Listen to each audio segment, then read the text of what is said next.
या कार्यशाळेचं उद्घाटन करावं। आजच्या कार्यक्रमाचे प्रमुख अतिथी माननीय doctor Prakash Kumbhar sir, Willingdon महाविद्यालयाचे अर्थशास्त्र विभाग प्रमुख कोरे सर,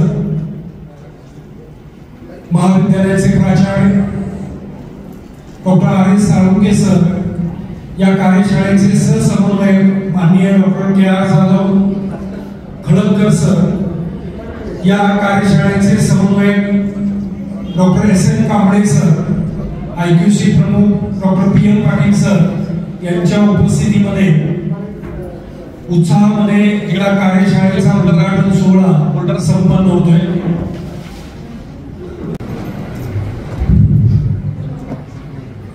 परेड सावधान, परेड विश्राम, परेड सावधान। प्रतिज्ञा क्लियर, तयार वगैरे तयार हो। सर्वांनी माझ्याबरोबर म्हणायचं आहे, आम्ही भारताचे नागरिक लोकशाहीवर निष्ठा ठेवून याद्वारे प्रतिज्ञा करतो की आपल्या देशाच्या लोकशाही परंपरांचे जतन करू आणि मुक्त, निपक्षपाती व शांततापूर्ण वातावरणातील निवडणुकांचे पावित्र्य राखून व प्रत्येक निवडणुकीत निर्भयपणे तसेच धर्म, वंश, जात, समाज, भाषा यांच्या विचारांच्या प्रभावाखाली न येता किंवा कोणत्याही प्रलोभनास बळी न पडता मतदान करू। जय हिंद। व्यासपीठावरती उपस्थित असलेले आजचे प्रमुख अतिथी डॉक्टर प्रकाश कुंभार, सिनेट सदस्य शिवाजी विद्यापीठ कोल्हापूर, तसेच MA कोरे सर, अर्थशास्त्र विभाग प्रमुख विलिंगडन महाविद्यालय Sangli, doctor DD Khaladkar sir, Kranti Agrani GD Bapulal महाविद्यालय कुंडल, तसेच क्रांतिसिंह नाना पाटील महाविद्यालय वाळवा, या महाविद्यालयाचे उपप्राचार्य डॉक्टर लवांडे सर, या कार्यशाळेचे सहसमन्वयक आणि क्रांतिसिंह नाना पाटील महाविद्यालयातील भूगोल विभागाचे विभाग प्रमुख doctor K R Jadhav sir, या महाविद्यालयाचे प्राचार्य doctor R S Salunke sir, तसेच या महाविद्यालयातील IQC विभागाचे coordinator doctor P M Patil sir, विविध महाविद्यालयातून या ठिकाणी उपस्थित असलेले सर्व सहकारी प्राध्यापक बंधू आणि भगिनी, तसेच विद्यार्थी मित्र, आणखी एक नाव राहून गेलं, आपल्या महाविद्यालयांना माझा नमस्कार। पलूस शिक्षण प्रसारक मंडळाचे कला वाणिज्य आणि विज्ञान महाविद्यालय पलूस आणि क्रांतिसिंह नाना पाटील महाविद्यालय वाळवा यांच्या संयुक्त विद्यमाने आणि प्रधानमंत्री उच्चतर शिक्षा अभियान यांच्या पुरस्काराने आज या ठिकाणी एक दिवसीय implementing NEP curriculum and pedagogy of arts faculty या विषयावर एक दिवसीय कार्यशाळेचे आयोजन केले आहे। या कार्यशाळेमध्ये आपल्या सर्वांचं मी मनापासून हार्दिक स्वागत करतो। आपल्या सर्वांना माहित आहे की 2020 मध्ये लागू झालेल्या राष्ट्रीय शैक्षणिक धोरणाने भारतीय शिक्षण प्रणालीचा पूर्ण कायापालट होणार आहे। हे धोरण आपल्या भारतातील शिक्षण प्रणालीला जागतिक स्तरावर सक्षम करण्यासाठी तयार केले आहे। या धोरणाचा महाविद्यालय पातळीवर जर विचार केला तर त्याचा एक मुख्य उद्देश आहे की महाविद्यालयीन विद्यार्थी यांचा सर्वांगीण विकास करणे आणि त्यांना रोजगारक्षम बनवणे। आता हा राष्ट्रीय शैक्षणिक धोरणाचा उद्देश साध्य करण्यासाठी दोन महत्त्वाचे बदल आपल्याला करावे लागणार आहेत। अर्थात हे बदल राष्ट्रीय शैक्षणिक धोरणाने सुचवलेले आहेत. ते बदल म्हणजे पहिला एक अभ्यासक्रमामध्ये बदल आणि दुसरा अध्यापनामध्ये बदल. आणि हे दोन्ही बदल विद्यार्थ्यांशी आणि प्राध्यापकांशी शिक्षकांशी निगडीत आहे. म्हणून आजच्या कार्यशाळेमध्ये शिक्षक आणि विद्यार्थी या दोघांनाही एकत्र करण्याचा प्रयत्न केलेला आहे. विशेष म्हणजे की या महाविद्यालयीन पातळीवरती राष्ट्रीय शैक्षणिक धोरणाची अंमलबजावणी करताना प्राध्यापकांच्या मनामध्ये आणि शिक्षकांच्या मनामध्ये अनेक प्रश्न निर्माण झालेले आहेत. जसं की महाविद्यालयामध्ये NEPची अंमलबजावणी करताना ती प्रभावीपणे कशी करायची हा एक भाग आहे. याचबरोबर ग्रामीण भागातील महाविद्यालयांसमोर ही अंमलबजावणी करत असताना कोणकोणत्या अडचणींना सामोरं जावं लागणार आहे, विद्यार्थ्यांच्या अडचणी, प्राध्यापकांच्या अडचणी, महाविद्यालयाच्या अडचणी, याच्याबरोबर परदेशी येणारे विद्यापीठ, शहरी भागातील महाविद्यालय आणि ग्रामीण भागातील महाविद्यालय यांच्यामध्ये असणारी तफावत या नवीन राष्ट्रीय शैक्षणिक धोरणाने कशी कमी होणार आहे तो एक फार मोठा प्रश्न आहे. दुसरं की अभ्यासक्रमाची पुनर्रचना करताना विद्यार्थ्यांना आकर्षित करणारा, विद्यार्थ्यांना आवड निर्माण करणारा अभ्यासक्रम कसा बनवायचा तो एक समस्याच आहे. त्याचबरोबर विद्यार्थ्यांना वर्गामध्ये असणारी उपस्थिती दिवसेंदिवस कमी होत चालली आहे. अशा विद्यार्थ्यांना मूल्यावरती आधारित असणारे शिक्षण, कौशल्यावरती आधारित असणारे शिक्षण, अनुभवावरती आधारित असणारे शिक्षण आणि प्रकल्पावरती आधारित असणारे शिक्षण कसं द्यायचं आणि ते विद्यार्थ्यांना कसं आत्मसात करायचं यासाठी अभ्यासाच्या आणि अध्ययनाच्या पद्धती कोणकोणत्या आहेत. याच्याशिवाय विद्यार्थ्यांच्या मध्ये चिंतन शक्ती, तर्कशक्ती आणि सर्जनशीलता यासारखे गुण जर विकसित करायचे असतील तर ते कसे विकसित करायचे हा एक फार मोठा प्रश्न आहे. याच्याबरोबर नेहमी विद्यार्थ्यांच्या मनामध्ये पहिल्यापासून असणारा प्रश्न नवीन राष्ट्रीय शैक्षणिक धोरणामध्ये बदल होत असताना की परीक्षांच्या ताणापासून विद्यार्थ्यांची सुटका होणार आहे का हा एक फार मोठा प्रश्न आहे. या सगळ्या प्रश्नांची उत्तर शोधण्याचा प्रयत्न आजच्या कार्यशाळेमध्ये होणार आहे. अर्थात या कार्यशाळेचा तो मुख्य उद्देश आहे. मला विश्वास आहे की आपण या कार्यशाळेमध्ये सक्रिय सहभाग घ्याल. आजची कार्यशाळा आपल्या सर्वांच्यासाठी प्रेरणादायी ठरेल. शिवाय NEPचं जे उद्दिष्ट आहे ते NEPचं उद्दिष्ट साध्य करण्यासाठी डॉक्टर PM पाटील सरांच्या शुभ हस्ते हा सत्कार संपन्न होतोय. यानंतर वाळवा क्रांतिसिंह नाना पाटील महाविद्यालय वाळवा या महाविद्यालयाचे उपप्राचार्य कोलाडकर सर हे उपस्थित आहेत. मी प्राचार्य डॉक्टर RS साळुंखे सर यांना विनंती करतो की त्यांनी त्यांचा यथोचित सन्मान करावा.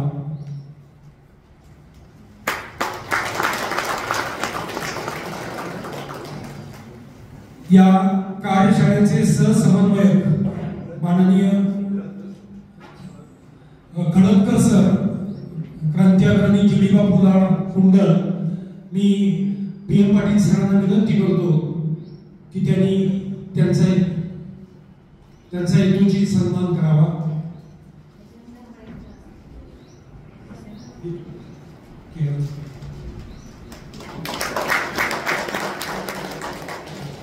KR जाधव यांचाही सत्कार इथं संपन्न होतोय. मी डॉक्टर SM कांबळे सर यांना विनंती करतो की त्यांनी त्यांचा यथोचित सन्मान करावा.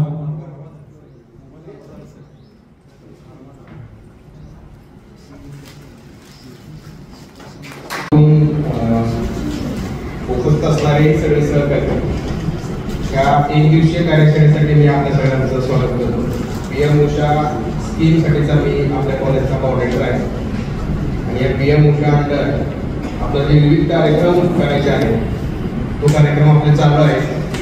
आणि या कार्यक्रमानंतर पहिला जो कार्यक्रम आम्ही घेतला होता तो NEPच्या पॉईंट ऑफ व्ह्यू स्कूल कनेक्टचा होता की त्याच्यानंतर जे ज्युनियर कॉलेजचे जे टीचर्स आहेत, ज्युनियर कॉलेज आणि स्कूलचे, त्या सगळ्यांना आम्ही आमच्या कॅम्पसवर बोललो होतो आणि विविध जे एक्सपर्ट्स आहेत NEPतले त्यांनाही बोलवलं होतं आणि चांगली कार्यशाळा आम्ही घेतली होती. त्या जनरल कार्यशाळेनंतर ह्या 3 कार्यशाळा म्हणजे 23, 24 आणि आजची 25. 23 तारखेला आम्ही कॉमर्सची कार्यशाळा घेतली, 24ला सायन्सची होती आणि 25ला आज आपली आर्ट्सची कार्यशाळा आहे. त्या 3 कार्यशाळेचा उद्देश एवढाच होता की एनईपीच्या पॉईंट ऑफ व्ह्यूनं ज्या येऊ घातलेले बदल आहेत अध्ययन पद्धतीमध्ये त्या आपल्या सगळ्यांना समजावे, त्या संदर्भात चर्चा करून यावी, त्यासाठी हा सगळा स्कीम आम्ही केलेली आहे. एकूण 37 लाख रुपये आपण या सगळ्या सॉफ्ट कॉम्पोनंटसाठी वापरणार आहोत. पैकी 7 लाख रुपये जवळपास हे एनईपी समजून घेण्याच्या पॉईंट ऑफ व्ह्यू जे कार्यक्रम करायचे आहेत त्यासाठी राखून ठेवलेले आहे. उद्देश एवढाच आहे की आपण सगळ्यांनी जो एनईपी सुरुवातीला ज्यावेळेस एनईपी इंट्रोड्यूस झालं होतं तर आपल्या सगळ्यांनाच वाटलं होतं की हे काहीतरी स्टेट आहे आपल्याला की आपण फिरू शकू का, आपण जाऊ शकू का, किंवा आपल्या कोर्स कमी होतील का, विद्यार्थ्यांचं कसं होईल, असं सगळ्या गोष्टी होत्या. पण हळूहळू जसं इम्प्लिमेंटेशन होऊ लागलेलं आहे तसं आपल्या एक लक्षात येऊ लागलेलं आहे की हे जे थेट आहे ते थेट आत्ताच नाही आहे, थेट हे भविष्यकाळात जे येऊ घातलेलं आहे, जे आपली कॉम्पिटिशन परदेशी विद्यापीठांबरोबर करायचे आपल्याला खासगी विद्यापीठांबरोबर करायचे, त्याला जर आपण सक्षम व्हायचं असेल तर हा एवढा सगळा बदल जो आहे तो आपल्याला आणावाच लागणार आहे. त्या परिमाणितेतून ही जी हा जो एनईपीचा जो सगळा राबवण्यात आलेले केंद्र सरकारकडून त्याला आपण सगळ्यांनी चांगला प्रतिसाद आतापर्यंत दिलेला आहे. इथून पुढेही देऊ. PM उषा शिक्षण प्रसारक राज्य कलावाण्याचे विज्ञान महाविद्यालय पोलीस क्रांतिसिंह नाना पाटील महाविद्यालय वाळवा यांच्या संयुक्त विद्यमानानं आज एक दिवसीय कार्यशाळा राष्ट्रीय शैक्षणिक धोरण त्याची अंमलबजावणी आणि येऊ घातलेल्या बदलत्या ज्या काही शिकवण्याच्या पद्धती आहेत या संदर्भात आयोजित केली आहे. या कार्यशाळेच्या निमित्तानं या कार्यशाळेच्या उद्घाटन प्रसंगी उपस्थित असणारे आपल्या सर्वांचे मार्गदर्शक doctor Prakash Kumbhar sir, senate member Shivaji university Kolhapur, दुसरे आमचे मार्गदर्शक मित्र गोरे सर, विलिंगदत्त महाविद्यालय सांगली, शेजारच्या आमच्या महाविद्यालयाचे आणि नेहमीच आमच्या समोर असणारे डॉक्टर कळदकर सर, अनेक गोष्टीवर आमची त्यांच्याबरोबर चर्चा असते आणि त्यांना आपणास रिसोर्स पर्सन या ठिकाणी आमंत्रित केले आहे. माझे सहकारी IQCचे coordinator doctor PM Patil sir, आता ज्याने आपल्याला PM विषयाबद्दल माहिती सांगितली आणि ज्यांनी अतिशय चांगल्या पद्धतीने प्रपोजल तयार केलं ते डॉक्टर लेंडवे सर,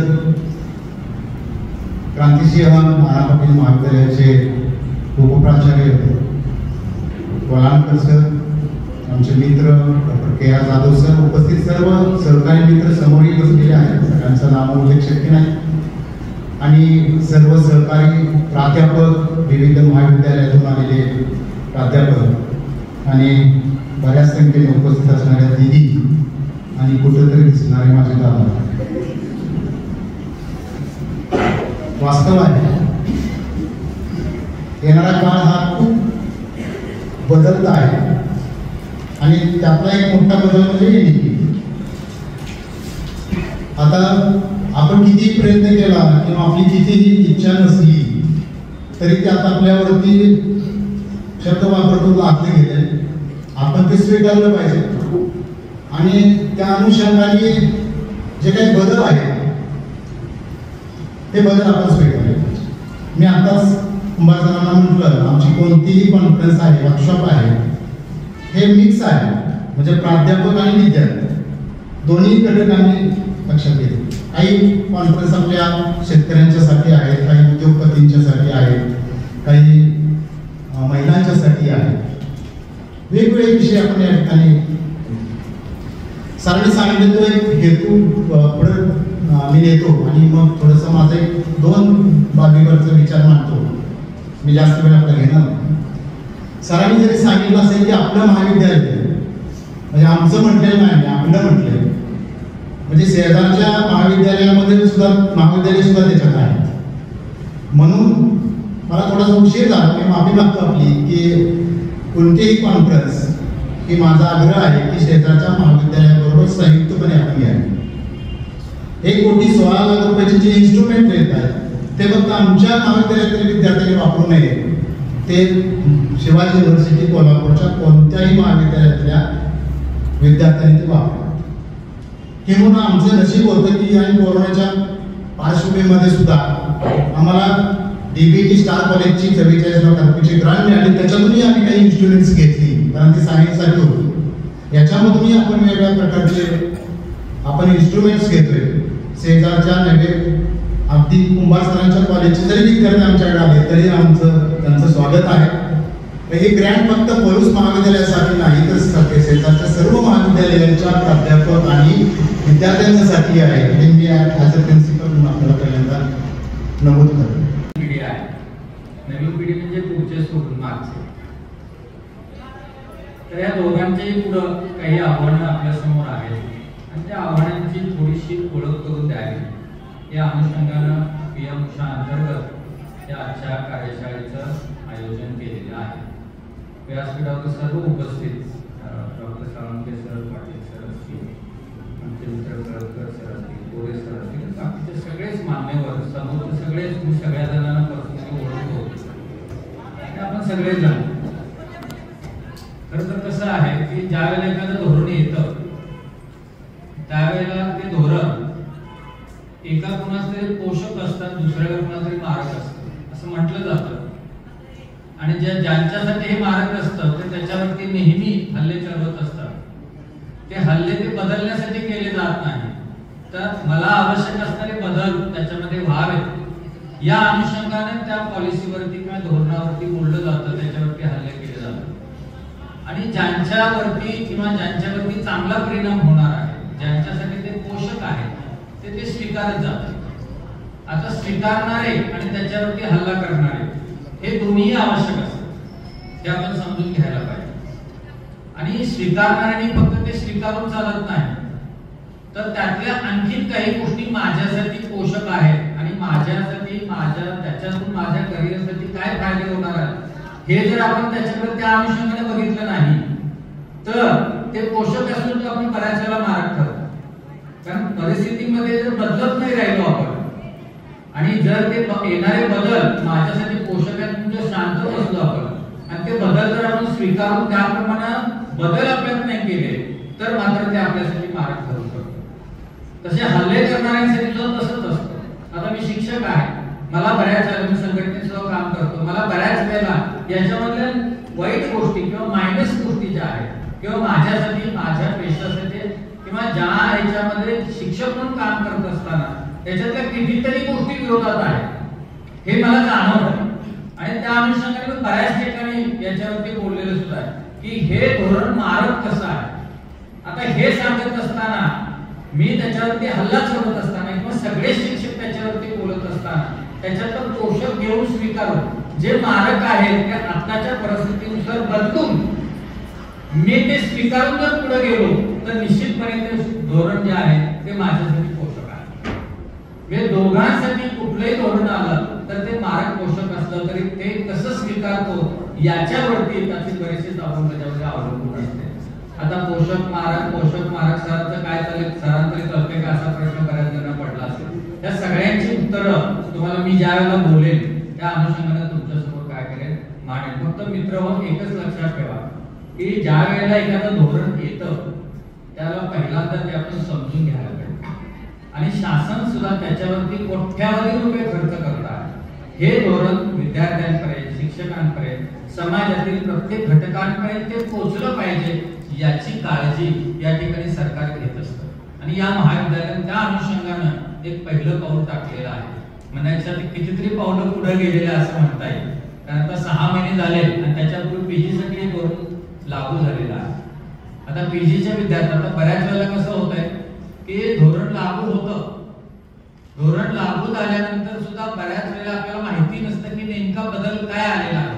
आता NEP सुरू होऊन 6 महिने झाले, अजूनही शिक्षकांना विद्यार्थ्यांना विचारलं की NEP म्हणजे काय तर बरेच जण त्याचं स्पष्टीकरण देऊ फक्त एवढंच माहितीये राष्ट्रीय शैक्षणिक धोरण, नवीन शैक्षणिक धोरण. कित्येक वेळेला आपण त्या आपल्या कानावरती पडलेला आहे, पण आपण त्याच्याकडे बारकाईने बघितलं नवीन किंवा राष्ट्रीय शैक्षणिक धोरण म्हणजे 2020 मध्ये आलं. मग 2020 पूर्वी काय होतं, शैक्षणिक धोरण नव्हतंच काय. असा प्रश्न आपण पहिल्यांदा हे धोरण वाचत असताना करायला पाहिजे. मग हे धोरण नवीन असं का म्हटलं जातं, तर जुनं काहीतरी आहे.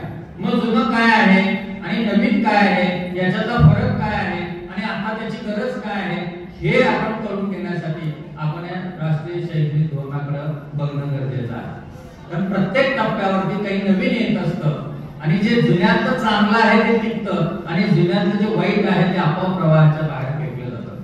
तसंच या शैक्षणिक धोरणामध्ये सुद्धा जे चांगलं आहे ते पुढे जाईल आणि जे नको आहे, जे समाजाला नको आहे, जे विद्यार्थ्यांना नको आहे, जे शिक्षकांना नको आहे किंवा उच्च शिक्षणाशी निगडीत असणाऱ्या घटकांना नको आहे आणि जे परिस्थितीला सुद्धा नको आहे ते येणाऱ्याच्या प्रवाहाच्या काळामध्ये आपोआप बाहेर हे फेकलं जाईल. कारण शेवटी अंमलबजावणी आपण करत असतो. कितीही चांगलं प्रोडक्ट असलं, मार्केटमध्ये कितीही त्याची चांगली जाहिरात झाली आणि लोकांनी ते प्रोडक्टच वापरलं नाही तर ते प्रोडक्ट आपोआपच प्रवाहाच्या बाहेर फेकलं जातं. तसं हे शैक्षणिक धोरण सुद्धा मी प्रोडक्ट का म्हणतो आहे, कारण तुम्ही सगळे, आम्ही सगळे त्याच्यामध्ये नवीन 21व्या शतकामध्ये ज्या वेळेला गॅपवरती आपली सही झाली त्याला उच्च शिक्षण हे सुद्धा सेवा अंतर्गत आलं आणि त्यामुळे उच्च शिक्षण ही सुद्धा एक वस्तू बनली आणि तुम्ही आम्ही त्याचे ग्राहक बनलो.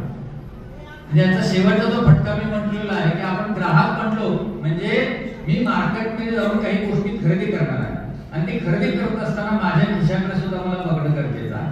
आता तुम्ही मॉलमध्ये गेलो म्हणजे खूप इच्छा आहे सगळं घ्यायची आणि क्रेडिट कार्डवरती बॅलन्स नसेल मी त्या गोष्टी खरेदी करू शकणार.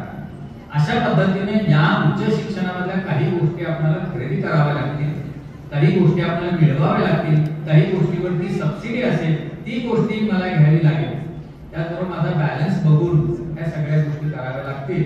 आपण ग्राहक आहोत आणि मार्केटमध्ये वस्तू आहे ती दर्जेदार असेल तर टिकणार, ती सर्वसामान्यांची उपयोगी असेल, अफोर्डेबल असेल, ऍक्सेसेबल असेल तर ती मार्केटमध्ये चालेल, अन्यथा ती प्रवाहाच्या बाहेर फेकली जाईल. त्या उच्च शिक्षणाचं सुद्धा तसंच आहे.